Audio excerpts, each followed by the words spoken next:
வணக்கம்.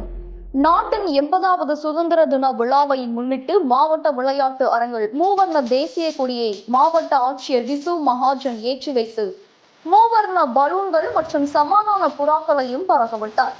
நாட்டின் 80வது சுதந்திர தின விழா இன்று நாடு முழுவதும் சிறப்பாக கொண்டாடப்பட்டு வருகிறது. தூத்துக்குடி மாவட்ட விளையாட்டு அரங்கில் வைத்து நடைபெற்ற சுதந்திர விழா தின நிகழ்ச்சியில் மாவட்ட ஆட்சித்தலைவர் விசு மகாஜன் கலந்து கொண்டு தேசிய கொடியை ஏற்றி மரியாதை செலுத்தினார். இதைத் தொடர்ந்து மூவர்ண பலூன்கள் மற்றும் சமாதான புறாக்களையும் பறக்கவிட்டார். தொடர்ந்து வழக்கம் போல் தேசிய கொடிக்கு மரியாதை செலுத்துவார் என எதிர்பார்க்கப்பட்ட நிலையில் மாவட்ட ஆட்சியர் விசு மகாஜன் மற்றும் மாவட்ட காவல் கண்காணிப்பாளர் சிவபிரசாத் ஆகியோர் தேசிய கொடிக்கு மரியாதை செலுத்துவதை மறந்து மரியாதை செலுத்த தவறினர். இதையடுத்து காவல்துறையின் அணிவகுப்பு மரியாதையை மாவட்ட தலைவர் விசு மகாஜன் மற்றும் மாவட்ட காவல் கண்காணிப்பாளர் சிவபிரசாத் ஆகியோர் ஏற்றுக்கொண்டனர்.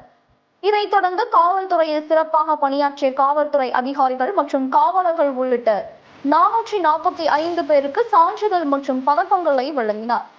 பின்னர் அனைத்து துறைகளின் சார்பில் 166 பயனாளிகளுக்கு சுமார் 10,92,54,551 மதிப்பிலான நலத்திட்ட உதவிகளையும் இன்று அவர் வழங்கினார்.